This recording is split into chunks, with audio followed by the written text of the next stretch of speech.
तो बच्चों चलो,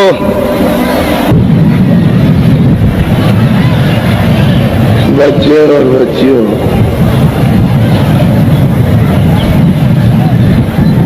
जिस देश को देख रहे हो और जिसमें रह रहे हो, ये ब्रह्मांड की छाया है। ऊपर के लोगों की छाया। अब छाया को पकड़ते पकड़ते कितने दिनों कितना समय हो गया, अभी तक छाया पकड़ में नहीं आई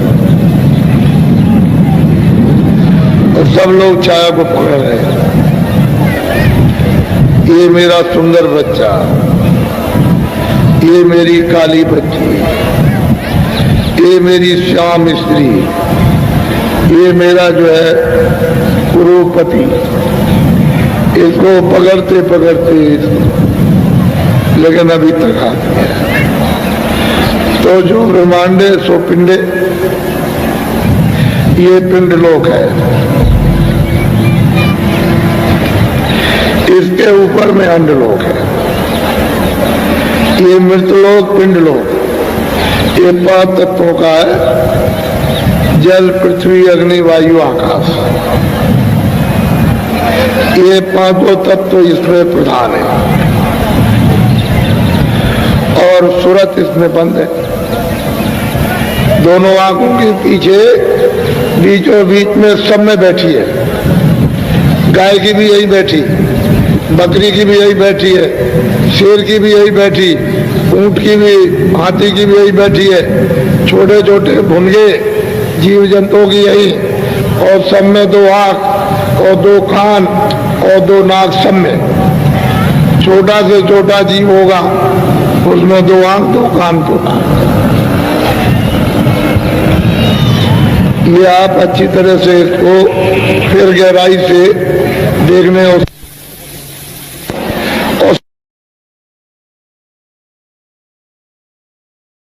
साधन सुन नहीं सकती, साधन कर नहीं सकती, वो अभ्यास नहीं कर सकते, बैठ नहीं सकते, उनको मालूम नहीं कि अभ्यास क्या चीज है। आप अभ्यास कर सकते हो, बैठ सकते हो, लेकिन वो लंबा और वो सीधा सबके यही बैठे इसी जगह पर। ये 5 तत्वों का पिंड लोक है, मृत लोक। बस ये खोल है, सबसे मोटा खोल ही है, इससे मोटा खोल और कोई भी नहीं है। इसमें जीवात्मा को बंद कर दिया। अगर इससे आप निकल जाओ, इसको छोड़ दो आप और ऊपर चले जाओ, तो वो अंडलोक है, अंड की रचना। उसमें ये पिंड नहीं है, ये शरीर नहीं, जल पृथ्वी अग्नि वायु आकाश नहीं है। उसमें 10 इंद्रियां, चतुसंतागण, मन बुद्धि चित्त और अहंकार और रजोगुण तमोगुण सतोगुण, 17 तत्वों की वो लिंग सृष्टि। और वो जो स्वर्ग वैकुंठ, लिंग सृष्टि का स्थान स्वर्ग वैकुंठ, उसमें इंद्रियां है, 10 इंद्रियां, चतुसंतागण, मन बुद्धि चित्त अहंकार और रजोगुण तमोगुण सतोगुण। इसमें इस खोल में जीवात्मा बंद है, लेकिन इससे बहुत बारीक खोल है। ये जड़ है, वो ये जड़ इस तरह का नहीं है, लेकिन खोल तो खोल ही है। वो मतलब ये है कि मुलायम और मतलब बारीक है, तो उसमें दिखाई देता है। लेकिन अब सवाल प्रश्न इस बात का कि वहां कोई साधना नहीं है। लिंग शरीर में रह करके कोई साधना नहीं। साधना होगी तो इससे जीवात्मा को निकालो पिंड से, इस खोल से 5 तत्वों के, तो फिर लिंग में चली जाए। उसमें बंद है, इसमें से निकलेगा तो लिंग शरीर है। और स्वर्ग वैकुंठ के परे जब शक्ति लोग ईश्वर का धाम और उसके लोग जितने भी आते हैं वो सूक्ष्म लोग हैं। इनकी सबकी अलग अलग सीमा है। ये यहाँ तक है स्वर्ग, यहाँ तक वैकुंठ है, इसमें लिंग लिंग लोग है, देवलोक। इसके परे सूक्ष्म लोग, वो आद्या शक्ति का निरंजन भगवान का, और उसमें बहुत बात के लोग हैं, वो है सूक्ष्म लोग, और 9 तत्वों का है। शब्द स्पर्श रूप रस गंध, शब्द स्पर्श और रूप और रस और सुगंधी, ये 5 ये, और मन बुद्धि चित्त और अहंकार 4 ये हो गए 9 तत्वों का। अब इंद्रियां छूट गई, रजोगुण समोगुण, रजोगुण सतोगुण तमोगुण, ये नीचे रह गया। ये रह गया लिंग लोक में, इंद्रिया लिंग लोक में रह गई, और सूक्ष्म लोक में ये नहीं है। तो वो आद्या मां शक्ति और ईश्वर का धाम, उसकी एक सीमा है, इतना ये सूक्ष्म लोक है। वो भी मतलब ये है कि छोटा मोटा तो नहीं है, वो भी एक तरह से तुम्हारे लिए अपार है। महापुरुषों के लिए तो कुछ नहीं है, लेकिन आपके शास्त्रों के लिए अपार।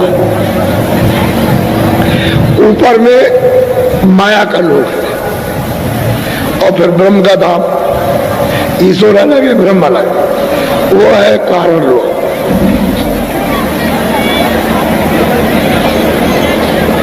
ये स्थूल पिंड लोक और लिंग लोक स्वर्ग वैकुंठ, और सूक्ष्म लोक शक्ति का धाम और निरंजन धाम, यानी ईश्वर का घाट का धाम, खुदा का। वो मतलब ये है कि वो सूक्ष्म लोक, और उसके परे माया, और माया के ऊपर में ब्रह्म, उसको कहते हैं कारण लोक।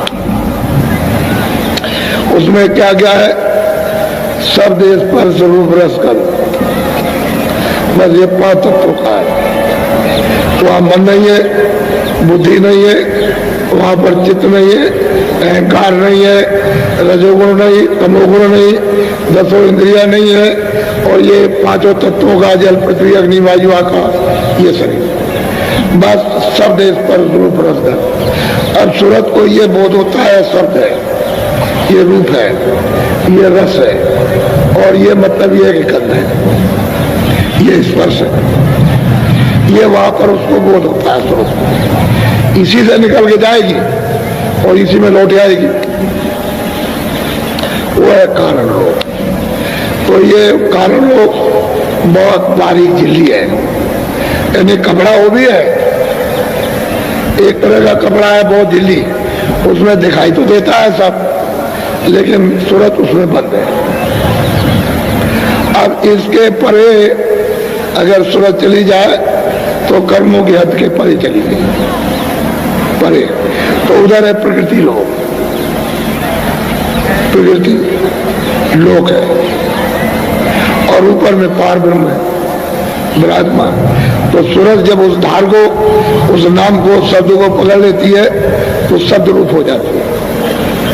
अब यही सूरत जो दोनों आंखों के बीचों बीच बैठी है, ये वहां जाकर के स्वयं शब्द रूप। अब इसको न स्पर्श, न इसका शब्द है, न इसका रस, न रूप, न गंध, अब शब्द रूप हो गई, ये दूसरों को देने लगी। अब दूसरों को इससे रस मिलने लगेगा, शक्ति मिलने लगेगी, ज्ञान मिलने लगेगा, शब्द रूप हो जाती है। जब सूरज शब्द रूप हो जाती है तो वो पार उतर जाती है, उस सूरत का जन्म नहीं होता, फिर वो यहाँ नहीं आएगी, या वह नहीं निकल जाएगी, तो चली गई ऊपर, उधर अब कर्मों की हद के परे चली गई। अब ये चारों शरीरों से अलग अलग हो गई, तो ऊपर में अलग अलग है। तो पार ब्रह्म का, उसकी छाया ब्रह्मलोक में, ब्रह्मलोक की छाया ईश्वर लोक में, ईश्वर लोक की छाया है स्वर्ग वैकुंठ लोक में, और वैकुंठ की छाया यहाँ। तो जो ब्रह्मांडे सो पिंडी। अब यहाँ ढूंढ रहे हो आप, क्या मिलेगा आपको? कुछ नहीं, कुछ पता ही नहीं है किसी को जानते हो। और ये तो इतना है कि अगर अंदर की तरफ में जब घुस जब सूरज जाती है तो देखती है कि माया का लोक कितना बड़ा है। ये जितना सारा संसार स्वर्ग वैकुंठ, इससे कितना करोड़ों हिस्सा बड़ा, ऊंचा और नीचा, कितने करोड़ों, यानी जोजन, मील ही नहीं है वहां, कोस नहीं है, जोजन है। तो इतना तो उसका माया का लोक बड़ा। तो ऐसे लोग को ये पार करके सुरत उस पार कैसे जा सकते हैं? ऐसे कोई इसको नहीं ले जा सकता। इसलिए इसको ऐसे बंधनों में जकड़ के रखा, ये निकल के किसी तरह से जाने लगता है। लेकिन महापुरुषों ने ऐसी कृपा और दया की है कि धीरे से इनको अपना सत्संग दिया, वचन सुनाए, दुनिया का सब कुछ बोध कराया और कहा देखो और क्या है तुम्हारा, जिसमें तुम कुछ चाहते हो कुछ मिला, तो ये खुद ही चिल्लाता हमको कुछ नहीं। अभी हम पूछ रहे थे जब मिल रहे थे, मैंने कहा भाई कुछ मिला के, लेकिन कुछ नहीं मिला, फंस गया और रास्ता तो अपने को मालूम नहीं क्या करना। अपना तो कोई तदबीर, कोई उपाय, कोई मतलब बुद्धि विवेक, कोई काम करता नहीं है, कोई तीर तलवार भी नहीं कि उसको साफ कर दे। अब वो तो रास्ते से साफ, क्या करें बेचारे, फंस गए। इस तरह से जीवात्मा को उधर ला करके और शरीरों में बंद करके और यहाँ ला करके वेस्ट में डाल दिया, खोल में। वैसे तो शुरू में जब विधान नहीं बना था पाप का, पुण्य का, सत्य का, सत्य का, तो सूरत यहाँ बैठी थी, पूरा रास्ता खुला था, आँख खुली थी, कान खुले थे, ये सब सुनती थी और सब देखती थी। कोई चीज आज से अंत तक, जहाँ इसका घर था, जिस प्रभु के, जिस पिता के पास से आई वहां और यहाँ तक कुछ रास्ता बंद नहीं था, खुला हुआ था। लेकिन पीछे से जब रहते रहते रहते रहते जब जान लिया कि तुम सब चले जाओगे, तो बंधन लगा दिया। तब बंधन लगाया तो आपको कर्मों से बाधा, अभी तक तो रास्ता खुला था, अब लो, अब ये पुण्य करो, ये पाप करो, और पुण्य का पुण्य और पुण्य का पुण्य सबका अलग अलग उसका जमा रहेगा। उसी को कहते हैं संचित कर्म। पहले कभी के आपके जमा है, जब ये सब आप रोक लोगे तो संचित कर्मों का आप तो मिलेगा आपको उस कारण, यानी पर्दे से बाहर जाने के लिए शरीर से, और उसमें नहीं करे तो फिर लौट आओगे, फिर वापस आओगे, फिर सूक्ष्म शरीर के अलग जमा होगी, लिंग शरीर के अलग जमा होंगे, स्थूल शरीर के अलग, तो सबका भोग अलग अलग है। अगर आपको मिल गया कोई, तब तो आप कुछ कर सकते हो, नहीं कर नहीं जा सकते। तो जो ब्रह्मांड है सो पिंड है। अब इस छाया में तुम दौड़ रहे हो, ये सूरज कोई असली थोड़ी है, ये तो नकली है सूरज। प्रतिबिंब प्रतिबिंब का प्रतिबिंब, प्रतिबिंब का प्रतिबिंब, उस सूरज का उस परत, उस आकाश तक, उसका और उसकी रोशनी आपकी आ रही है, सूरज चांद सितारों की। मैं ये असली सूरज है ना असली चांद है, ये अक्स है, उसकी छाया है, और छाया में फंसे पड़े हो, कैसे निकल के जा सकते? जब तक जानकार नहीं मिलेगा तब तक आप नहीं जा सकते। इसलिए सत्संगीत हो आपको हर वक्त जरूरत थी। जब से बच्चा जन्मा था, अगर उसको सत्संग में कर दिया जाता तो आज जाग ना जाता। नहीं वहां मत जाओ, साधु बन जाओगे, घर बार छूट जाएगा, तुम चले जाओगे, तो लोग लालच में तुम भी फंस गए, तुम्हारे माँ बापों तक न खुद गए न जाने दिया, और न तुम्हारे बच्चे गए, बस इसी छाया में फंस गए। अब रोते और चिल्लाते। तो आपने शरीर सुख का कोई काम नहीं किया, सब शरीर दुख के काम किए, तो आपको सुख कैसे मिल जाएगा? उसने शरीर सुख के लिए भी काम रखा, ये काम करो तो शरीर से सुख मिलेगा, और शरीर से ये काम करोगे तो शरीर से दुख मिलेगा। इसीलिए तुम्हें बांट दिया कि ये पाप है, ये पुण्य है। ये अच्छे काम को करना, पाप को मत करना, बुरा काम मत करना। तो आपने न बुरा समझाना। सत्संग में जाते रहते तो आपको समझ मिलती रहती और आप मजबूत रहते, विवेक रहता। लेकिन सत्संग में गए नहीं तो बुद्धि ने काम करना छोड़ दिया कि क्या अच्छा क्या बुरा, सब ठीक है, बुरा भी ठीक है, अच्छा भी ठीक है, सब ठीक है, उसी में फंस गए। अब मैले हो गए, अब बोझा कौन टालेगा, इसको कौन उतारेगा, कौन धोएगा? अरे तो धोबी का जब सूरत और मन और बुद्धि और चित्त जब गंदे हो जाते हैं, जब तुम्हारा कपड़ा गंदा होता है साबुन से या किसी और मसाले से नहीं गंदगी छूटेगी तो धोबी को देते हो। फिर भी बहुत कोशिश करता है धोबी, फिर भी दाग रह जाता है। ऐसे ही कर्मों का दाग इन जीवात्माओं को लग गया, वो बिना महात्माओं के धुलेगा नहीं, कोई नहीं धो सकता। सच्चे महापुरुष ही धोबी होते हैं। कोई जीवात्मा को, मन को, बुद्धि को, चित्त को, अंतःकरण को धोते हो। किसी के पास में धोने की युक्ति नहीं है तो क्या धोएंगे, उनको नहीं मालूम। इसलिए तुमको अपना गंदा कपड़ा किसी को दे देना चाहिए कि लीजिए इसको धोना ही है। वो साफ सुथरा कर देगा और कहेगा देखो तुमने हमको अपना आपा दिया था, कपड़ा हमको तरूपी कपड़ा हमको दे दिया, हमने धो धा के ठीक किया है, आज से बुरा काम मत करना, सब अच्छे काम करना। तो घर में रह करके, दुकान में, दफ्तर में सब अच्छे काम करो। कौन कहता है बुरे काम करो? सेवा करो, सत्य बोलो, दया करो, प्रेम करो, आदर करो, सत्कार करो। कौन कहता है? अच्छे काम करो, यही अच्छे काम, ये मनुष्य के अच्छे काम है कि दूसरी आत्माओं को आराम मिले, सुख मिले। और तुम अपने काम से दूसरों को दुख दोगे तो आपको भी दुख मिलेगा। इसलिए अच्छा काम है। तो महात्मा के बिना इसको कोई धोएगा नहीं। तो अब आप बड़े ध्यान से सत्संग को सुनिए। ये तो मैंने आपको ऊपर की बात बताई है, या कुछ नहीं। हम भी किराए के मकान में हमको भी छोड़ के जाना, इसको छोड़ देना, ये अपना नहीं है। ये दूसरे ने दिया और ये कहा कि देखो मेरे मकान में रह करके अपना काम कर लो और मुझे मकान दे देना, लेकिन साफ सुथरा देना, जैसा दिया वैसे। इसमें गंदगी को जमा मत करना, और गंदगी जमा करोगे तो कुटाई करूंगा, पिटाई करूंगा, सजा दूंगा। इसलिए गंदा मत करना, अपना काम कर लो, जीवात्मा को जगा के पहुंचा दो मेरे शरीर के द्वारा और मुझे वापस कर दो। तो आप पहुंच जाओ, क्या तो ले लीजिए सामान। आपकी बड़ी मेहरबानी, बड़ी दया, बड़ी कृपा हुई कि आपने अनमोल मनुष्य शरीर दे दिया।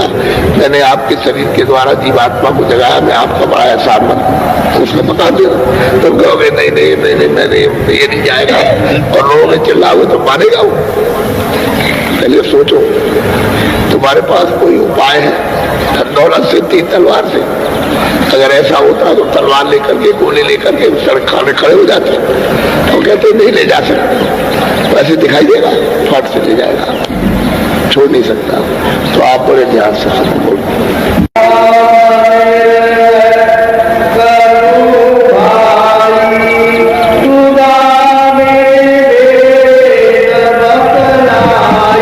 तमाम लोग कहते हैं कोई ईश्वर है, कोई खुदा है, कोई राम है, कोई कृष्ण है, कोई है। ये सब लोग चिल्लाते हैं। अरे भाई ये लोग जो आए, राम आए, कृष्ण आए, यह मतलब है मोहम्मद साहब आए, ईसा मसीह आए, ये जितने भी लोग आए अपने अपने वक्त में, अपने अपने वक्त में और अपने अपने स्थान के ठीक थे। इनको भी किसी काम के लिए भेजा था। एक सूरत, एक जीवात्मा, एक रूह ऊपर से उतार दी जाती है कि जाओ, लोग में व्यवस्था बिगड़ गई, धर्म नाश हो गया, प्रेम चला गया, दया चली गई, सेवा चली गई, आदर सत्कार, जाओ इनको शिक्षा दो जाकर। तो उनको वो शक्ति पावर देती है, शक्ति देकर के, ताकत देकर के आप देते, तो कहते हैं जाओ काम करो जाकर। तो यहाँ आते हैं और काम करते हैं, और फिर उसके बाद काम किया वापस हो गए, वापस हो गए। कोई अपने अपने स्थान के अवतार कहलाते हैं, कोई दुर्गा अवतार, कोई ब्रह्म का अवतार, कोई पार्वती का अवतार, कोई ब्रह्मा का अवतार, कोई विष्णु का अवतार, कोई शक्ति का, कोई कहलाते हैं। तो अपने अपने समय में जिसने जिसको प्राप्त किया था वो ठीक था, लेकिन अब तो कुछ हो नहीं सकता। क्यों? उनको तो आपने देखा नहीं कि राम कैसे थे, कृष्ण कैसे थे, उस समय ठीक था। और वो जो नाम थे वो अपने वक्त में ठीक थे, लेकिन अब उनसे कुछ नहीं होगा। क्यों नहीं होगा? कि अब कोई कमाई वाला होना चाहिए जो नाम जिसने सिद्ध किया हो। जो नाम सिद्ध करेगा उसी नाम का जीवात्माओं को लाभ होगा, जो नाम सिद्ध नहीं करेगा उससे कोई लाभ नहीं। चाहे वो सतयुग का नाम हो, चाहे त्रेता का नाम, चाहे द्वापर का नाम, चाहे कलयुग का, सिद्ध किया हुआ नाम लाभ करता है बगैर सिद्ध। तो हम लोग पढ़ते रहते हैं, सिद्धि तो करते नहीं। अब महापुरुष कहते हैं कि भाई इसका भेद नाम का, अब आपको समझाते हैं। कहते हैं भाई भेद क्या है नाम का? नाम किसको कहते हैं? राम राम राम राम, कृष्ण कृष्ण कृष्ण, खुदा खुदा खुदा खुदा, घाट घाट घाट, कोई भी चिल्लाते रहो, देवी देवी देवी, कुछ भी चिल्लाओ, लेकिन नाम क्या चीज है उसको महापुरुषों ने बिल्कुल साफ साफ कर दिया। तो असल में चीज ये है कि आप उनको बुरा क्यों कहते हो? अपने वक्त में ठीक है, अब काम नहीं होगा उनसे, इसलिए वो अनेकों नाम का है। विष्णु भगवान के 1000 नाम, तो परमात्मा के उसके बहुत नाम। ऐसा तुमने क्यों कह दिया एक ही नाम? उसके बहुत से नाम। अरे तुम घर में देखो, पिता को पिता कहोगे, पिता को फादर कहोगे, पिता को डैडी कहोगे, पिता को ये कहोगे। अब वो तुम हो तो एक ही, लेकिन यह है कि कई भाषा में बोलते हो। तो ठीक है, हमें इसी तरह से उसके अनेकों नाम रख दीजिए, फिर भी कोई नाम नहीं। और वो सब नामों में बोलेगा, लेकिन सिद्ध तो करो। सिद्ध नहीं करोगे कोई लाभ नहीं मिलेगा। तो आप लोग अभी तक भ्रम में थे कि जय गुरुदेव नाम तो कोई किसी आदमी का, मेरा नाम तो है नहीं। जय गुरुदेव मेरा नाम नहीं है और ना आपका, ये उसका नाम है। ये जब तक जगाया नहीं जाएगा, सिद्ध नहीं होगा, तब तक कोई लाभ नहीं करने वाला। तो जगाने की जरूरत, सिद्ध करने की जरूरत, तब जाके लाभ होता है। और आप लोग इस राज को, इस रहस्य को समझते नहीं हो, तो बड़े प्यार से समझा रहे सब कि भाई नाम क्या चीज है, इसका दोनों का भेद बोलो।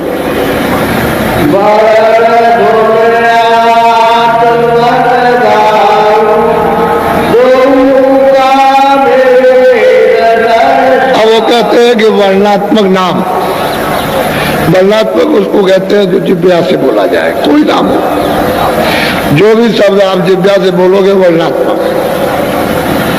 और ध्वनात्मक नाम है जो अपने आप हो रहा, वो जिब्या नहीं बोल रही, वो अपने आप बोला। वो तो चेतन की आवाज है, वो चेतन बोल रहा। और उसको कौन सुनेगी? सूरत। ये बुद्धि नहीं, सूरत। तो सूरत है चेतन, उसमें कान है, वो सुनेगी। तो जो जिह्वा से बोला जाए वो वर्णात्मक है, और जो अपने आप धुन आ रही है वो धुनात्मक नाम। तो असल में सूरत को कैसे दोगे? इसको किस तरह से? जब तक धुनात्मक नाम नहीं मिलेगा तब तक ये सूरत भूल नहीं सकती, इसकी सफाई नहीं हो सकती। वर्णात्मक नाम को लेने से इतना होता है, मन और बुद्धि थोड़ी देता है। कोई किताब पढ़ो तो थोड़ा सा रुके रहेगा, फिर फैल जाएगा। तो मन बुद्धि चित्त अगर विवेक से पढ़ोगे, कोई भी किताब महात्मा की किसी की पढ़ो और विवेक से पढ़ो, तो मन और बुद्धि और चित्त है, ये आपके थोड़े बहुत रुकते हैं और शुद्ध होते हैं। लेकिन जीवात्मा पर उसका कोई असर नहीं। इनसे मदद ले सकते हो, लेकिन ध्वनात्मक नाम से सफाई होगी। जो अंदर कूड़ा कचरा जमा कर रखा है कर्मों का, वो बिना ध्वनात्मक नाम के जाएगा।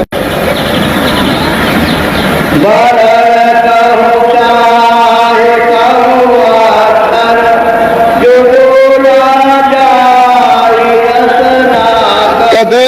कोई अक्षर हो, चाहे कोई वर्णमाला हो, चाहे कोई नाम हो, जो जिब्या से रसना से, जो रसना कहते हैं जिब्या, उससे जो बोला जाए वो वर्णात्मक,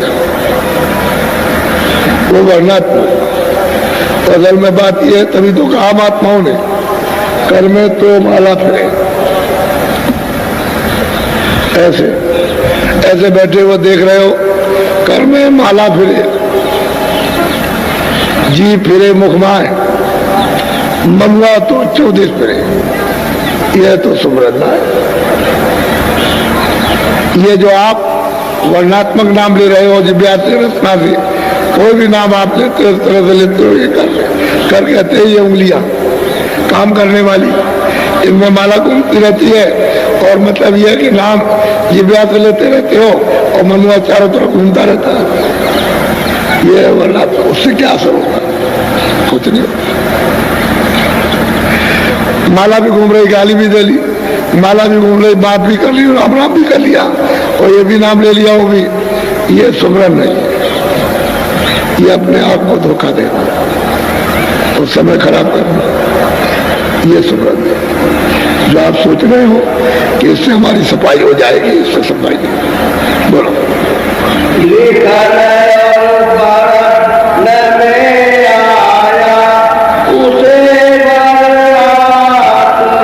कहते हैं जो भी नाम लिखने पढ़ने में आ गया वो वर्णात्मक नाम है, और जो लिखने पढ़ने में नहीं आता वो धनात्मक नाम।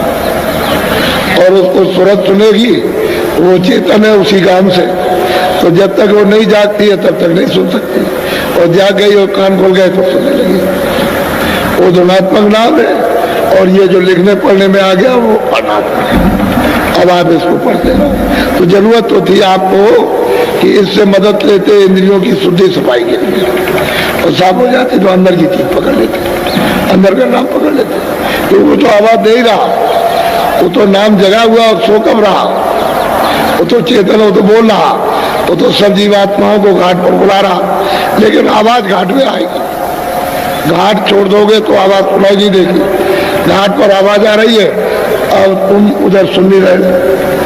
जैसे कोई आवाज होती रहे, तुम लगे हुए हो, मशगूल हो, तद्रूप हो किसी काम में, किसी बात में, और आवाज आ रही है, और उन्होंने कहा देखो इधर से आवाज आ रही, तो जब आपने बंद किया, ध्यान हटा, तब आपको सुनाई दिया कि आवाज तो आ रही। इसी तरह से जब महात्मा वेदी मिल जाए, कहते हैं भाई इधर से जरा चल जाओ, रुको, इधर से जरा उधर ध्यान देके सुनो, जब वो ऊपर से बुला रहा, जब आप सुनोगे तो सुनाई देगा।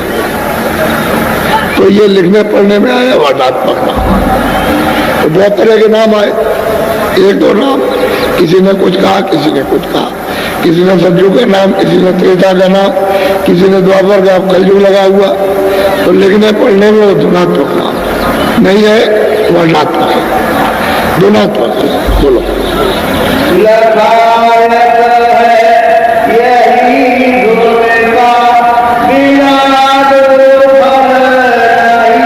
कहते हैं कि फल कब मिलेगा? जो आपको जिब्या से, यानी आपको बताया गया कि ये नाम है, तो मतलब है कि ये उसको लखाएगा। लेकिन कब लखाएगा? जब इसका भेदी धुन का मिल जाएगा गुरु। बिना गुरु के नहीं लखेगा। ये नाम बगैर गुरु के उसको नहीं पा सकते हो, वो गुरु मिलना चाहिए, जो ऐसे वर्णात्मक नाम से मन बुद्धि चित्त को साफ कर दे, और फिर उसके बाद अंदर धसा दे, और उससे मिला दे, तो उससे उसको दिखा दे। ये नाम है वर्णात्मक, ये धनात्मक नाम है। दोनों को बता दे कि ये काम किया इंद्रियों की सफाई, और इससे सूरत को मांझो, जीवात्मा की शुद्धि सफाई कर लो, तब वो पर्दा उतरता है गंदगी का। नहीं तो पर्दे पे पर्दा, पर्दे पे पर्दा, पर्दे पे लेप चढ़ा, कर्मों का लेप चढ़ा हुआ उतरता है तो दिखाई देता है कि कैसे कैसे उतारा जाता है, उतरता है। तभी तो सूरत को अनुभव होता कि हमारे ऊपर कर्मों के कितने पर्दे लगे हुए, बगैर उसके नहीं हो सकता। कहते हैं इसका भेदी मिलना चाहिए, तो लखने में आएगा। भेदी नहीं मिलेगा गुरु, तो आप इसको नहीं देख सकते, न सुन सकते। बोलो।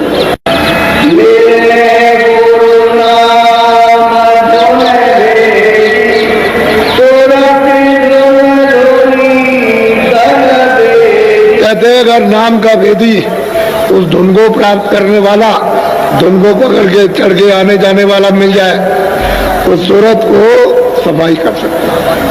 उसमें तो पावर है, उसके पास सब शक्ति है, हर तरह की शक्ति है, उसके पास सब कुछ है, लेकिन मिलना चाहिए। वो नहीं मिलेगा तो काम नहीं।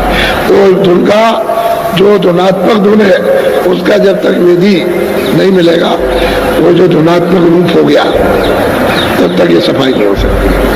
तो ये सूरत क्या रहेगी? स्तुति रहेगी, जगेगी। इसलिए घाट पर ये सूरत बैठी हुई है, अंतर घाट पर हाजिरी दो तो काम बनने लगे। और घाट छोड़ दिया, अब नीचे इंद्रियों के घाट पर बैठ गए।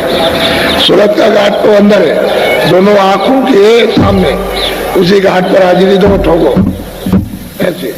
जब ऐसे ठोकोगे सूरत से, यानी कानों से और आंख से, वो आवाज देगा, और आंख से ठोकोगे तो आंख खुलेगी, दिखाई देगा। और जब तक दरवाजे पर नहीं पीटोगे तो दरवाजा खुलेगा नहीं। तो आप बार बार पीटते रहते हैं इंद्रियों के घाट पर। कोई इंद्रियों के घाट पर है, धुन तो इंद्रियों के घाट पर आ नहीं रही, धुन तो सूरत के घाट पर आ रही। जहाँ सूरत बैठी हुई है उस घाट पर धुन आ रही, तो वो आपका छूट गया। अब बिना भेदी के, बिना जानकार के ये नहीं हो सकता। वही सूरत को जोड़ेगा नाम के साथ, उस धुन के साथ। जो धुनात्मक धुन है उसके साथ जोड़ देगा, उसमें चेतनता है, वो शक्ति और आकर्षण है, तो इस तरह से खींचता है। तो इसी यानी मनुष्य शरीर से जीवात्मा को निकाल के बाहर कर देगा। बाहर हो जाती है शरीर, जैसे मौत के वक्त में शरीर से जीवात्मा बाहर निकल जाती है, ऐसे ही साधन के वक्त में बाहर निकल जाती है। इसको छोड़ देती है ढांचे को और ऊपर चली जाती है, और वहां घूम घाम कर सब कुछ देखकर, सब कुछ अनुभव करके फिर वापस आ जाएगी। लेकिन शरीर को कोई छेड़ नहीं सकता, उस शरीर की पूरी रखवाली रहती है, उसको कोई छू नहीं सकता। बोलो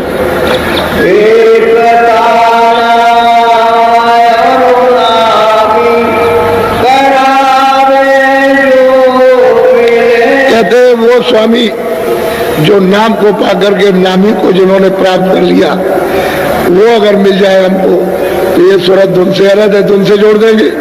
धुन है नाम, जहां से आवाज निकल रही है वो तो नामी है। तो जब आप धुन को पकड़ोगे, जैसे किसी जंगल में आप रात को फंस गए और चिल्ला रहे हो कि भाई कोई आदमी हो तो मुझे रास्ता बता दे, मैं भूल गया हूं।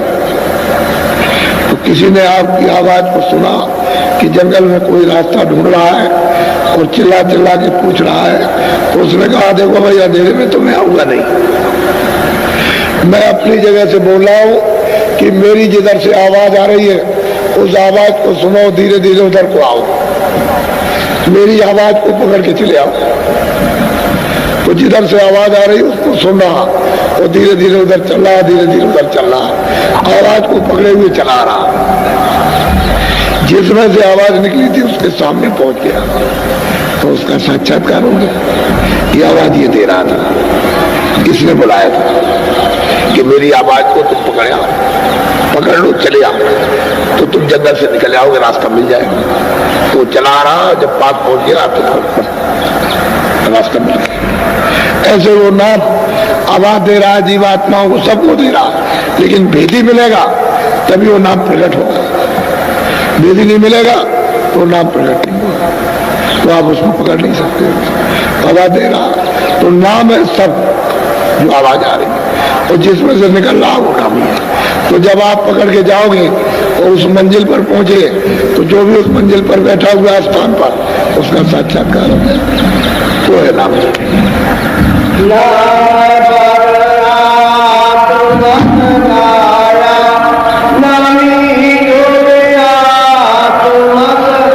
कहते हैं कि वर्णात्मक नाम को बताया कि बाहर का नाम है जो लिखने पढ़ने में आया, और सूरत का जो नाम है शब्द वो मैंने आपको बताया कि ये इससे तुम लिखोगे, देखोगे, और और उससे मिला दिया। तो संतों को जगा करके नाम से जोड़कर तभी तो ले जाते, ऐसे नहीं ले जा सकती कि ऐसी जगह नाम के ले जा। वो तो नाम के सहारे आई, नाम के सहारे जाए। खुद भी नाम के सहारे आते और खुद जाते, वो भी नाम को पकड़े हुए नाम में से आए और नाम ही से ले जाते घसीट कर। नाम से ही उनका उतार हुआ है और नाम से ही चढ़ा हुआ और नाम से ही पहुंच गए, नाम से उतर आए। अब आपको जब तोड़ देंगे तो चढ़ा ले जाएंगे। तो ये सूरत भी नाम से चढ़ करके जाएगी। तो दो धाराएं, नेगेटिव पॉजिटिव, एक धारा फेंकती है और एक धारा खींचती है। जो गंदी धारा है उसको नीचे फेंकती है और जो उज्जवल धारा है उसको खींच लेती है। तो नाम क्या है? उज्जवल है। उसका भेद महापुरुष जानते हैं और कोई नहीं जानता। वैसे आवाजें तो बहुत है, बहुत तरह की बाड़ियां हैं, तरह तरह की बाड़ियां, देव बाड़ी, आकाश बाड़ी, ब्रह्म बाड़ी, भात भात की बाजे बज रहे, कीर्तन हो रहे, सब कुछ है, गाने गुने हो रहे, तरह तरह के हो रहे, अद्भुत, जो लिखने पढ़ने में नहीं आ सकते। लेकिन जब उसका भेद ही मिलेगा तभी आप इससे निकल सकते हैं, बगैर उसके नहीं आ सकते। उधर तो सारा काम तो उधर ही है, अंदर धसा दिया और जब सामने घाट खुल गया और प्रकाश है तो उस रचना से निकाल के ले जाना मुश्किल है। तो इतनी आनंददायक रचना है कि छोड़ता नहीं है जीव। जब यहाँ नहीं छोड़ता है गंदी चीज को, तो वो इतनी आनंद की रचना है तो उसको नहीं छोड़ता कि जरा इसको देख लूं, इसको देख लूं। तो कहते हैं भैया कुछ नहीं, आगे चल। तो ले जाने वाला तो चतुर होना चाहिए, नहीं तो कहीं ना कहीं फंस जाएगा, रुक जाएगा, नहीं जा सकता आगे। तो पूरा भेदी मिले तब वो नहीं।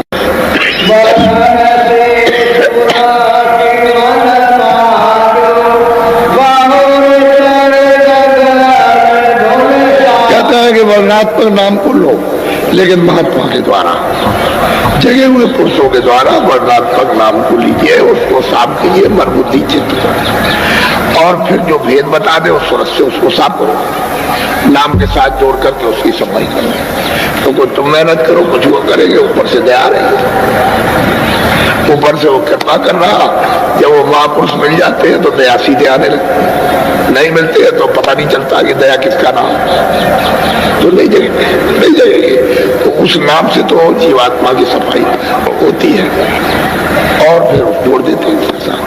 जैसे ही, क्योंकि ये सूरत उस सदी का एक जलना है, ये उसमें मिलना चाहती है लेकिन उसको मिलता नहीं है, इसलिए वो भटक रही चारों तरफ। जब उसको धार मिल गई अपनी तो फिर छोड़ती नहीं, फिर तो उसमें ताकत आ गई, शक्ति आ गई, उसके अंदर ज्ञान आ गया, फिर वो फंस नहीं सकती, इससे निकल जाएगी। तो शब्द की धार को पकड़ के जब वो ताकत पा जाती है तो मन बुद्धि चित्त फिर कुछ नहीं कर सकते, फिर ये फीके हो जाते हैं, क्योंकि इसमें तो कोई रस है नहीं। जब आनंद उसको मिला तो ये सब रस फीके हो गए। मन इधर क्या तो करेगा, मन तो ऊपर से आया हुआ, वहां से उसको जब आनंद मिला तो चुप हो गया, कुछ नहीं बस। तब जाकर के सूरत सत्य के साथ जुड़ती है, ऊपर चढ़ती है, तब जलवा देखती है, तब दृश्य देखती है, क्योंकि वो तो अद्भुत अद्भुत रचना है। ऊपर बोलो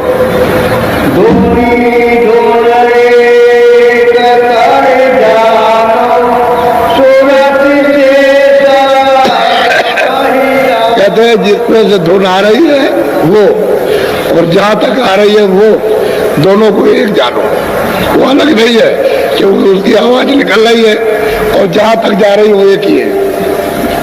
उसको दो मत समझिए, बस दो तो आप है जो उस धुन से अलग है। जैसे ही धुन पकड़ी तो वहां क्या दाने में लगता हो, जैसे बिजली आती और जाती है, आती और जाती है।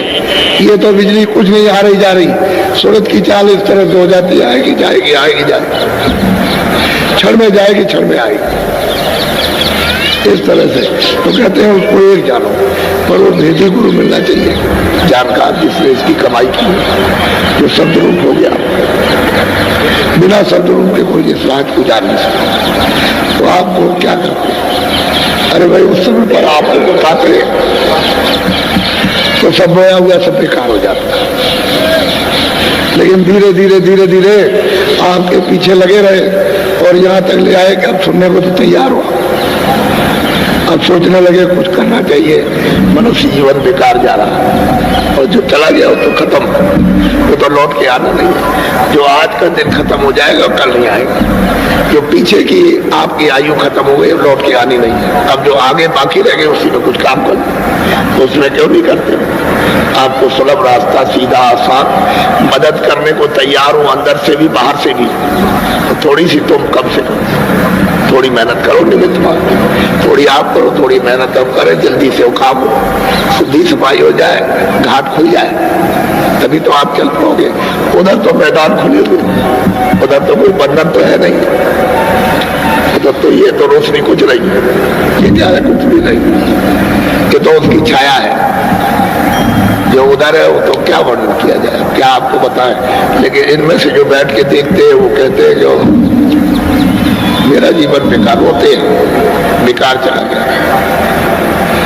अरे भाई वो तो चीज ऐसी है, जीवन बेकार गया, इसमें लगे पड़े रहे आप, इसमें बर्बाद हो कुछ नहीं रहा, नाश कर दिया अपने समय को।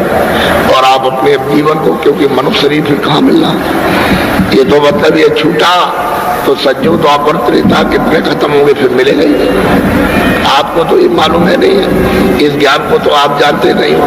महापुरुषों को मालूम है कि फिर मनुष्य शरीर मिलता है, तो वे जीवात्मा की दशा क्या होगी। इसलिए कहते हैं कि वो जिसमें से धुन आ रही है और जहां तक आवाज जा रही वो एक है। वो तो तुम उससे जुड़े नहीं, असली दो मालूम होते हैं। जो तुम जुड़ गए उसके पास पहुंच गए, लौट आए और पहुंच गए, लौट आए पहुंच गए, तुम भी एक हो जाओगे, फिर अलग नहीं रहोगे, फिर एक ही हो जाओगे। इस तरह से अलग अलग खंडों में उसने मतलब ये कि रचना शब्दों की विस्तार किया, सारा रचना ही शब्दों की है, आवाज की रचना है। यानी 24 घंटे घंटा घड़ियाल तुम्हारे कानों तक बज रहा है जोर शोर के साथ में, लेकिन तुमको कभी सुनाई नहीं देता, क्योंकि कान तुम्हारे बंद है, आंख बंद है। और ये खुल जाए तो इतनी जोर से बज रहा है 24 घंटे और चारों मिनटों से लगातार कि इतनी आवाज किसी में है ही नहीं, किसी चीज में आ नहीं आती, इतनी आवाज हो रही। तो असल में बात यह है कि वो मिलना चाहिए, इसका भेजी, वो नहीं मिलेगा कुछ नहीं। बोलो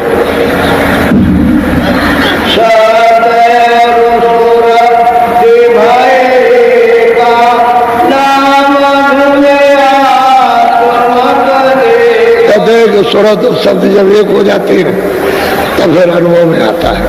तो यही सूरत शब्द में लय होकर के तमाम ब्रह्मांडों को देखती है। एक दो ब्रह्मांड नहीं, अनंतों ब्रह्मांड है। उस सतपुरुष ने सतलोक से अनेकों अनंतों ब्रह्मांड बना रखे और खचाखच जीवात्माएं भरी हुई है उनमें, कोई जगह जरा सी भी खाली नहीं है। यहाँ तो खाली मालूम होती है, लेकिन वहां कहीं भी सारा खेल जीवात्माओं का है। यानी पलक के मारते महल तैयार कर दे, इतना बड़ा महल जितना सारा संसार है, इतना बड़ा एक पलक के मारिए अब तैयार हुआ, और एक पलक मार दीजिए पूरा का पूरा महल खत्म, सारा चेतन उठागा। बोलो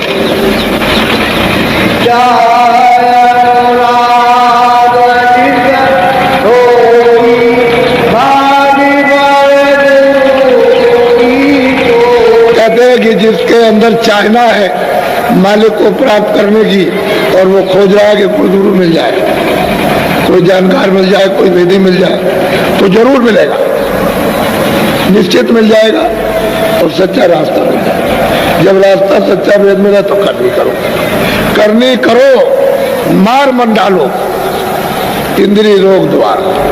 कहते इंद्रियों को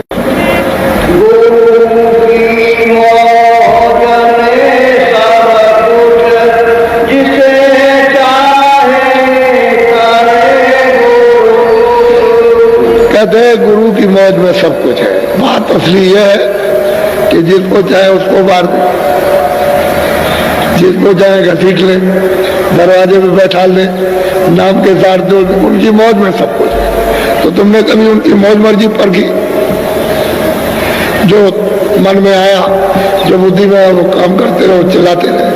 अरे भाई ये काम मत करो, ये मत करो, ये मत करो, बस वही काम कर रहे हो, अपनी बुद्धि लड़ा रहे हो।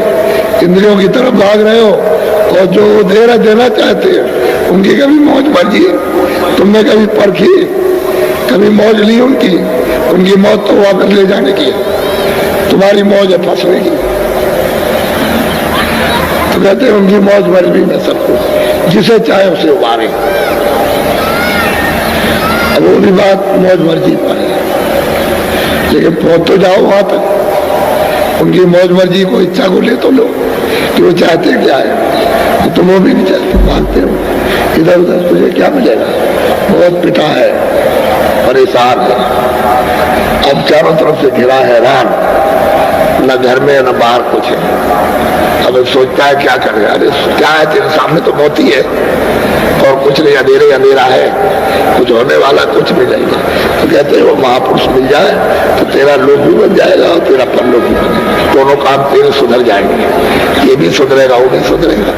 अब वो मौज मर्जी है तो तेरा ये भी सुधार हो जाए, मौज मर्जी ले ले तो वो भी काम बने, जीवात्मा भी जाग जाए और घर की तरफ चल पड़े, ये भी काम आसानी से कर लेना, वो क्या काम हो जाएगा, लेकिन मौज मर्जी। बोलो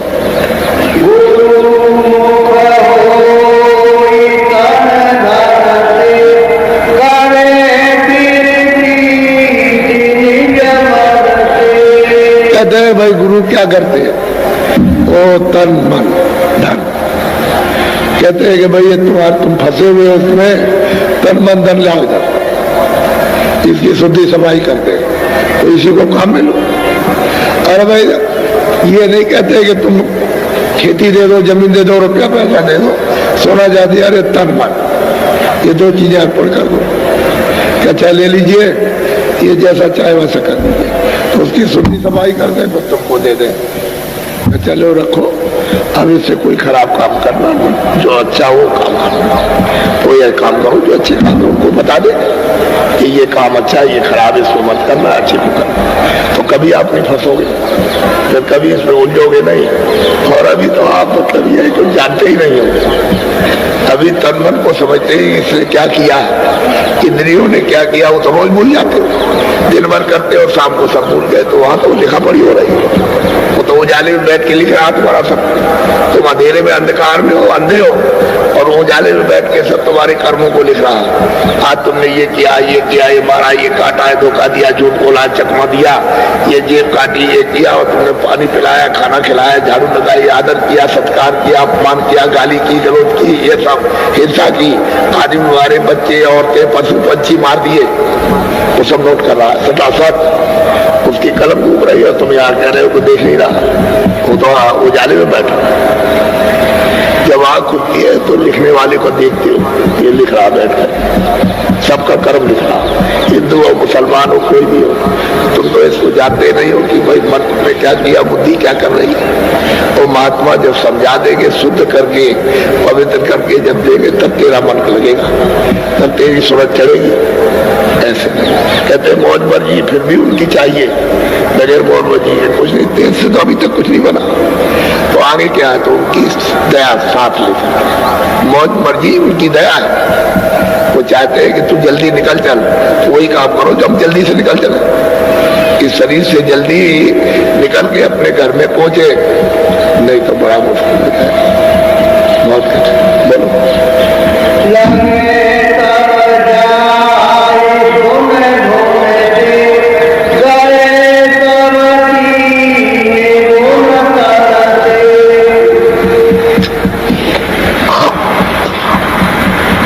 यही मन बुद्धि चित्त को जब साफ कर देते हैं तो ये इस पर जा करके तुमसे लग जाती है, हर वक्त 24 घंटे सुनती है, उसको पकड़े रहती है, रात को भी दिन को भी। तुम तो ये समझते हो कि वो सो गया, उसी धुन में सो गया, उसमें लग गया, उसको तो शरीर का कोई ज्ञान नहीं, निकल गया। तुम्हें समझ रहे हो सो रहा, और वो सूरत शब्द के साथ जुड़ करके निकल गई, कुछ मालूम ही नहीं होता, सो रहे हैं।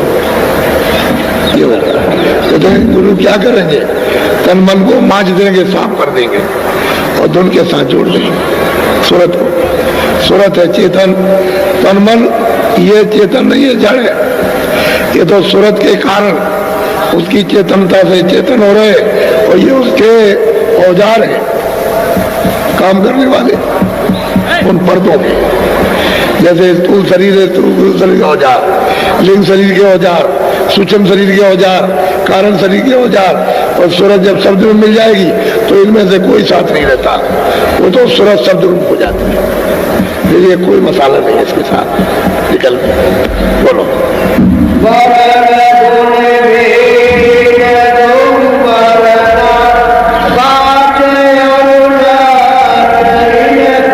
कहते हैं कि हमने वर्णात्मक नाम भी बताया और धुनात्मक भी। जो जिब्या से बोला जाए उसका क्या होगा और सूरज से सुना जाएगा उस नाम को क्या कहते हैं? कहते हैं दोनों का अलग अलग बता दिया। लेकिन जो जानकार, जो पूरे होते हैं महापुरुष, उनसे नाम फिर आप लीजिए, वो कमाया हुआ नाम है, जित किया वो नाम लाभ करता, मन बुद्धि चित्त को इंद्रियों को साफ करता। जब शुद्धि सफाई करेगा तो अंदर में आप जल्दी से काम कर लो। फिर सूरत को शब्द के साथ जुड़ करके उसको बाजना है, ये सफाई पर्दा उतारना करने की। इतनी गंदगी ऐसे जाती है जैसे आंधी आई, तमाम बालू उड़ी और दूसरी जगह ढेर जमा हो वहां जाकर। इसी से मालूम कर लो कि पृथ्वी क्या एक बालू है। जब हवा चलेगी तो सारी बालू उड़ जाएगी। ये पहाड़ कुछ नहीं रहते, एक भी पत्थर नहीं। इसको पकड़िए तो राख कुछ भी हाथ में नहीं पड़ेगा, यानी इससे भी बारीक, ये सब गल जाते हैं, बिल्कुल राख हो जाते हैं। क्योंकि उसमें से उस चेतनता का जब शब्द जब खींचता है तो यहाँ कुछ नहीं रहता, किसी चीज में कुछ नहीं रहेगा। पृथ्वी में कुछ नहीं रहेगा, अग्नि में कुछ नहीं, पानी में कुछ नहीं रहेगा, आकाश में कुछ नहीं रहेगा। सात चीज एकदम सूख करके फिर कोने से देर नहीं लगती है। ऊपर से आसमान से अगर आवाज घंटे और संगी निरंजन भगवान बंद कर दे तो पलक के मारते थे, ये सारा संसार खत्म होगा। एक ऐसे पलक मारिए खत्म, क्योंकि उन्हीं की आवाज पर तो ये टिका हुआ था। चारों तरफ आवाज गूंज रही है, उसी पर ये सब तना हुआ है। और आवाज को बंद किया, सब सिमट गया। जैसे ही ऐसे आवाज को उसने खींचा और बंद किया, सब सिमट जाएगा, कुछ नहीं रहता है, कुछ है ही नहीं। तभी तो महाप्रलय में सब सिमट जाता है। ऐसे वो आवाज ऐसे धीरे से खींचता सिमटता चलाता, इधर देखिए ऐसे करके ऐसे, बस ऐसे हो गया, कुछ नहीं रहे। जमीन आसमान पूरा पश्चिम सूरज चांद सितारे आदमी जानवर पशु पक्षी कुछ नहीं, स्वर्ग और वैकुंठ कुछ नहीं रहते, सब ऐसे समझ जाते हैं। तो सारा खेल तो शब्द का है, नाम का है, आवाज का है, बाजों का है, साउंड का है, तेरी देववाणी कर्मा और आयतों का है। ये सारी रचना उसी पर है। लेकिन सूरत कब सुनेगी? जब कान खुल जाएंगे तब देखती है कि किस तरह की आवाजें हो रही हैं, तब उसको भांत भांत की आवाजों का अनुभव होता है। अलग अलग मंडलों की अलग अलग आवाजें हैं। स्वर की आवाज अलग है, उनकी आवाज अलग है, शक्ति लोग की अलग है, ईश्वर के लोग की अलग है, यहाँ की आवाज अलग है। तो यहाँ की आवाज तो ये शरीर सुन ही रहा है, लेकिन वो आवाज चेतन आवाज है, अलग अलग आवाज है। उसी आवाज से उसमें मंडल में, उसी ब्रह्मांड में जीव आत्माएं रहती हैं। अगर वो न रहे तो वहां टिक नहीं सकते।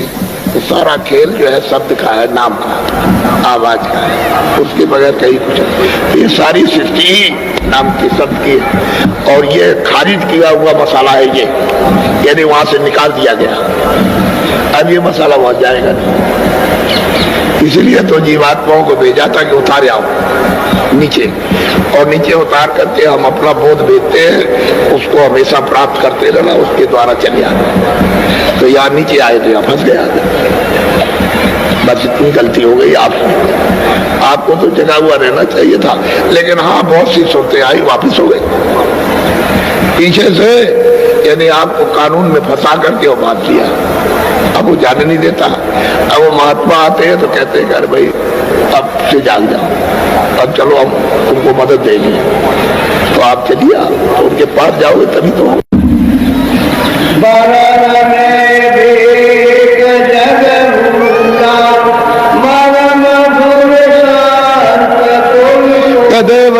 गुणात्मक में तो जगत भूल गया। पढ़ते हैं उसको, सुनते हैं, ये नाम है, ये नाम है, ये नाम, और मतलब ये कुछ नहीं उसमें भूल गए। लेकिन जो धुनात्मक नाम है उसको संत जानते हैं, उन्हीं को मालूम और किसी को पता नहीं कि जो अपने आप धुन हो रही है, जो लेकर के आई थी और लेकर के लेने के लिए तैयार खड़ी है, वो महात्मा जब सिद्ध कर लेते हैं तो वही तो नाम जहाज है। नाम नौका उस पर सवार हो, बहुत सागर से उतर, क्यों आप जन्मों मरो, क्यों 84 और क्यों नरकों में जाओ, पार उतर जाओ।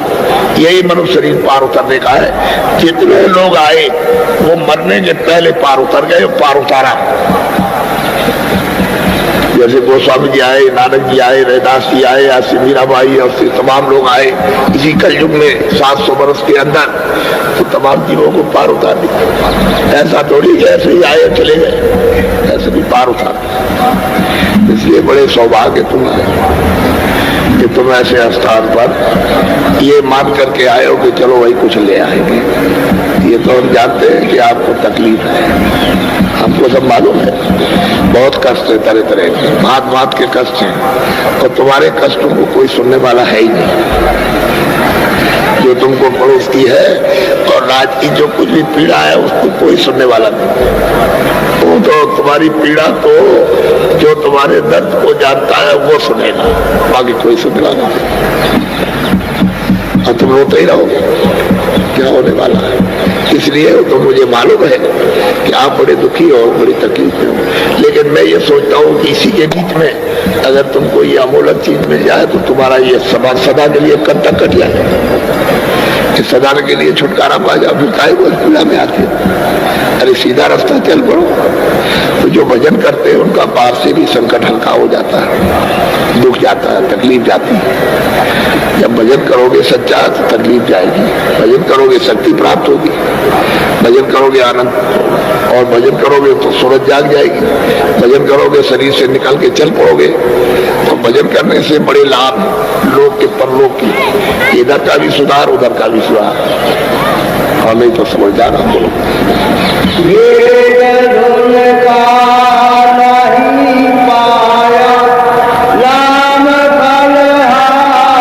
देख भाई, जगत के लोगों ने जो किताबों का नाम जपा वो तो भेद उसका पाया नहीं महापुरुषों से, और कोई लाभ तो उसको मिला नहीं। तमाम शास्त्र पढ़ो, वेद पढ़ो, कुरान पढ़ो, तुम पंडित बन जाओ, मुल्ला बन जाओ, साधु बन जाओ, कुछ भी बनो, लेकिन उसका फल आपको क्या मिला, खुद नहीं मिला, दूसरों को क्या देंगे। जब तक उसका भेद ही नहीं मिलेगा, वो पूरा नहीं मिलेगा भेद जानने वाला, तब तक ये फल आपको नहीं मिल सकता। किताबों में जो लिखा हुआ है वो तो महात्माओं ने कमाया, वो लिखा, आपने तो कोई कमाई की नहीं है, आपने कुछ मेहनत करनी की नहीं। किताबें आपने अच्छे ने उसको पढ़ लिया तो उसमें समझ में क्या आएगा।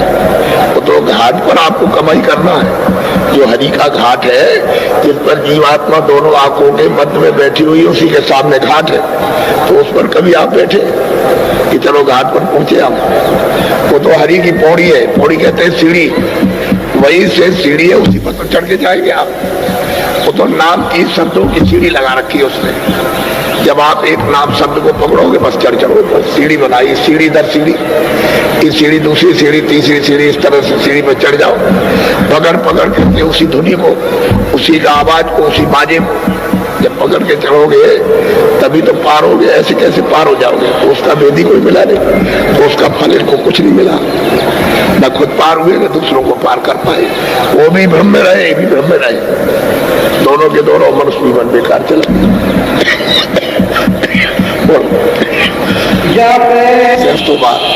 लेकिन आंख तो तुम्हारी खुली नहीं, तीसरी आंख दिमाग ज्ञान चक्षु जो सूरत में है वो तो आपका खुला नहीं, वो तो जैसे कहते ही राह दे रहे, तो आपको लाभ क्या हुआ।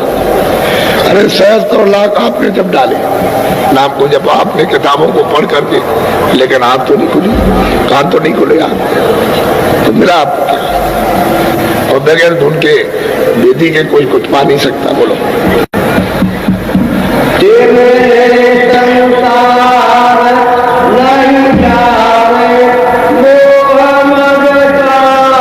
अब ये संसार का तिमिर, यानी नहीं अंधकार कैसे आपका जा सकता? फिर जब अंधकार नहीं जाएगा तो काम क्रोध लोभ मोह अहंकार नहीं छूट सकता। कभी काम, कभी क्रोध, कभी लोभ, कभी मोह, कभी अहंकार, ये आपको दर पटकेंगे और गिरा देंगे आपको। ये तो जाएगा नहीं। क्यों? कितने मिल कहते हैं अंधकार नहीं गया, आंख खुली नहीं, और सहस्त्र और लाखों जपने का अहंकार हो गया। और अहंकार उसको हुआ कि करा कराया सब गया। जब आया अहंकार, कहते हमने ये पढ़ा, हमने ये नाम लिया, हमने वो नाम लिया, अब आपको अहंकार आ गया तो सब चला गया आज से। अब वही है काम क्रोध लोभ मुझसे बरसो। अब अगर कोई कुछ कह दे तो क्रोध कर दे। हमने देखा नहीं कि बाबा जी को लोगों ने बहुत कुछ कहा, किसी ने गाली दी, कुछ ने कुछ कहा, हमने कुछ कहा आपने तो बहुत बुरा भला कहा कि अपने को जय गुरुदेव कहते हैं, हमने तो कभी नहीं कहा जय गुरुदेव। जय गुरुदेव तो वो है, हमारा तो नाम जय गुरुदेव नहीं है, आपका भी नाम नहीं। तो आपने तो उल्टी सीधी बात की, हमने कभी आपसे कुछ कहा? कभी नहीं। हमने तो प्यार किया आपसे, कभी कोई बात नहीं की। यदि क्या नहीं आपने कहा, जो आपके पास शब्द नहीं है उसको भी आपने कह दिया, तो हमने तो आपके लिए कुछ मन नहीं खराब किया। वो तो आपका मन है, आपकी बुद्धि है, आपका चित्त है, आपने जो आपकी इंद्रिया है, आपके आंख और कान है, वो से जो कुछ आपने किया वो तो किया, लेकिन हमने तो आपके लिए कुछ बुरा नहीं सोचा। देखो जो विचार, हम तो ये सोचते रहे भाई जब जग जाओ जब ही जग जाओ, जब चेत जाओ जब ही चेत जाओ, जब समझ में आ जाए जब ही आ जाए। हम तो आपके पीछे लगे रहे और उसका परिणाम ये हुआ आपके सामने है कि आप सुनने के लिए तैयार हो गए कि भाई जीवन चला गया, अब तो कुछ करना चाहिए। बात तो सही है। इसी का तो आपके यहाँ 7 दिन का, यहाँ दूसरा और कोई काम नहीं, और इसी काम के साथ सब काम है।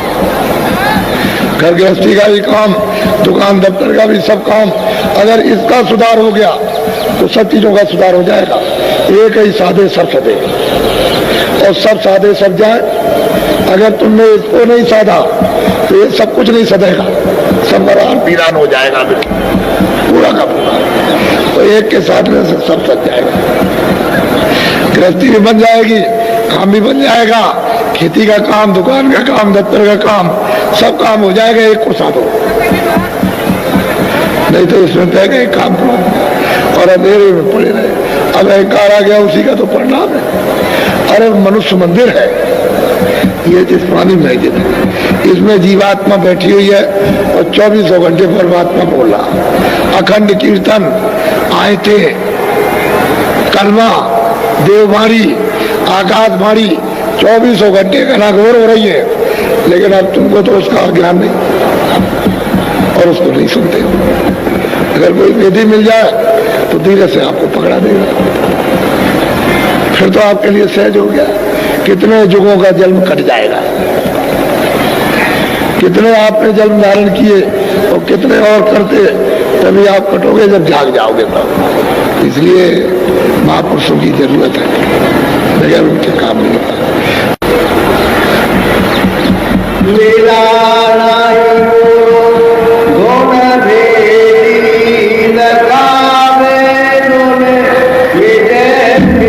कहते हैं कि धुन का वेदी जब गुरु नहीं मिला तो कौन मतलब ये लखाएगा उस धुन को जिससे खेद मिट जाए, जिससे तकलीफ मिट जाए, जन्म मरण मिट जाए, 84 का चक्कर मिट जाए, नरकों की यात्राएं खत्म हो जाए। धुन का जब वेदी मिलेगा तब ये चक्कर कटेगा दुखों का, नहीं चक्कर नहीं जा सकता। जानकार होना चाहिए। बोलो ये महात्मा सब कुछ। अब इनसे ये तो रतन है। अब आपको तो ये मालूम नहीं, अगर मैं वैसे बोलने लगूं तो आप कहोगे अपने पास से कोई चीज कर रहे हो, तो मैं कोई चीज क्यों, मैं तो प्रमाण दे दूं आपको, एक नहीं 1 लाख।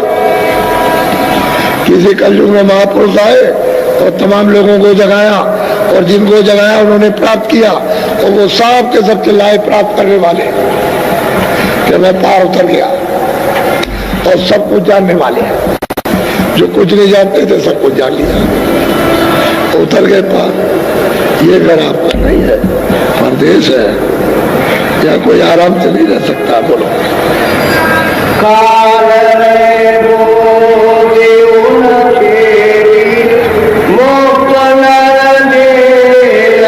अब कहते हैं कि कर्मों के बसीभूत होकर काल ने उनकी बुद्धि को भ्रमित कर दिया, ठोक ठोक करके, और कहते हैं कि हमने लाख और सहस्त्रों बार यानी नाम जप लिया लेकिन आंख नहीं खुली, रहे संशय भरम में। तो बुद्धि खूब ठोक डाली और घसीट करके लिए जा रहा, वो ले जाएगा वहां 4 खानों में 84 लक्षण वहां बंद करेगा और फिर सख्त सजा देगा। तब आप क्या कर सकते हैं, बोलो। दया करे संत को हरावे, जरा नहीं चित्त में। वो दया करके संत चिल्लाते हैं, दोहराते, आवाज देते हैं कि मनुष्य जीवन जा रहा, अरे जीवात्माओं की रक्षा करो, ये मनुष्य रूपी मंदिर है, इसमें जगाओ और जल्दी से इसको पार उतारो। तो जरा भी चित्त में नहीं देते, उधर ध्यान नहीं देते, सोचते ही नहीं बुद्धि से। कोई कितना चिल्ला रहा, आवाज दे रहा। अभी देखो गुरु पूर्णिमा हुई थी कुंडा में, पहले उधर गोरखपुर में, फिर बस्ती में, फिर इधर में आपके कुंडा में, फिर आपके उधर निगुआ में, फिर आपके त्रिवेणी संगम पर प्रयागराज में। अभी गुरु चिल्ला रहे हैं आप, अरे कुछ कर लो, कुछ कर लो, अरे कुछ ले लो, ये 100 अवसर नहीं मिलेगा। और देखो इतने बीच में कितने आदमी चले गए, उनसे कहा था कि तुम 2 महीने 4 महीने में चले जाओगे, उसी के अंदर कुछ प्राप्त करो, सुनते रहे। इससे ये मालूम हुआ कि उनकी बुद्धि को काल के कर्मों यानी इस देश के कर्मों ने छेद डाला, छेदन कर दिया। छेदन का मतलब भेदन कर दिया, नष्ट कर दिया, संशय में डाल दिया, इसलिए कुछ नहीं करते। और संत को हराते चिल्लाते हैं, भाई जा रहे हो डूबने, जा रहे हो डूबने, अरे उतर जाओ पार, अभी समय है। तो सुनते नहीं, बोलो।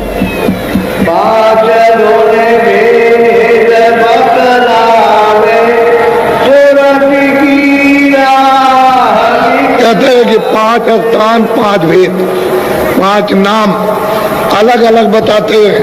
वो कहते हैं कि सूरत के आने और जाने का रास्ता है। इसी नामों को पकड़ के इन्हीं स्थानों से उतरकर ये सूरत मनुष्य रूपी इस शरीर में स्मृत लोक में आई, और इसी को पकड़ के चढ़ जाओ। तो ये 5 स्थान और 5 धनी और 5 स्थानों के मालिक ये सब मिल जाएंगे आपको। तो कहते हैं वो राह बताते हैं, लेकिन सुनता ही नहीं। तो जानने वाले मिलेंगे तब तो, ऐसे कौन बताएगा, बोलो।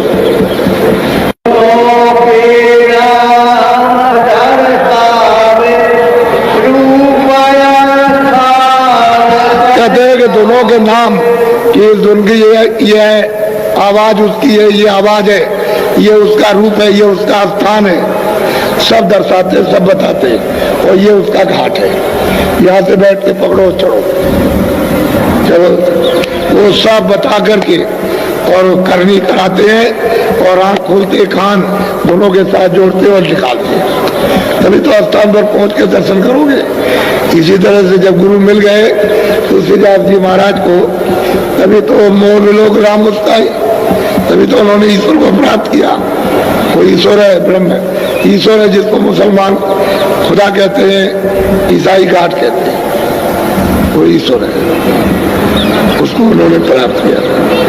ब्रह्म को भी गुरु ने बताया था, ब्रह्म को भी प्राप्त किया, पार ब्रह्म को भी प्राप्त किया, और उस सत्पुरुष को भी प्राप्त किया।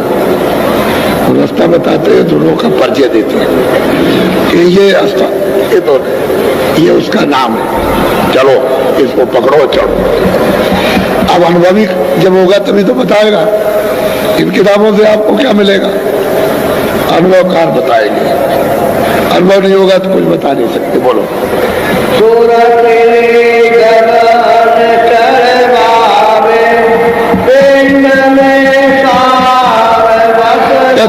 रूपी मंदिर में इसी में जीवात्मा जगा कर गगन में उसे जमीन की तरफ, घर की तरफ, यानी तुम्हारे शरीर से ऊपर को आकाश है, लेकिन वहां जीवात्माओं की जमीन ऊपर है, नीचे आसमान है। उधर से अपनी जमीन से आए हो, अब शरीर में बंद कर दिया तो शरीर की जमीन नीचे है, तो कहते हैं ऊपर गगन की तरफ चलो, ऊपर।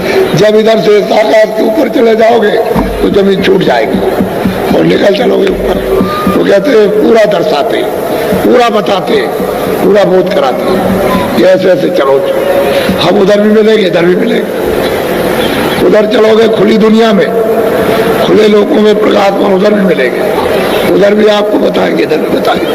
बोलो। चरे ब्रह्मांड सब पालके, सहस्र दल माते कुछ। कहते हैं कि जब उधर चढ़े तब ब्रह्मांड परखेगा, तब देखेगा। और फिर सबसे पहले सैदल कमल, जिसमें निरंजन भगवान ईश्वर बैठे हुए, वहां जाकर के तब उसको देखने को मिलेगा कि ये ब्रह्मांड किस तरह के है, इन ब्रह्मांडों में क्या है। तब बोध होता है सूरत को, ऐसे बोध नहीं होगा। ये नीचे बैठी रहेगी और क्या हो सकता है। वो तो ऊंची मंजिल पे जाए तो ये मालूम होता है कि इतना सा है, ये सारा देश इतना सा है, और ये सामने ऐसे दिखाई देता है जैसे ये। वो नहीं, यहाँ से तो तुम्हारी आंखों के लिए और बुद्धि के लिए तो अमेरिका और बहुत दूर है, लेकिन ऊपर से नीचे सामने सब दिखाई देते हैं। जितने भी लोग हैं सब दिखाई देते हैं सामने, कोई दूर थोड़ी है वहां से, इतनी ऊंची मंजिल है, वहां से सब में सब दिखाई। इसलिए तब ये ब्रह्मांड देखने को मिलता है।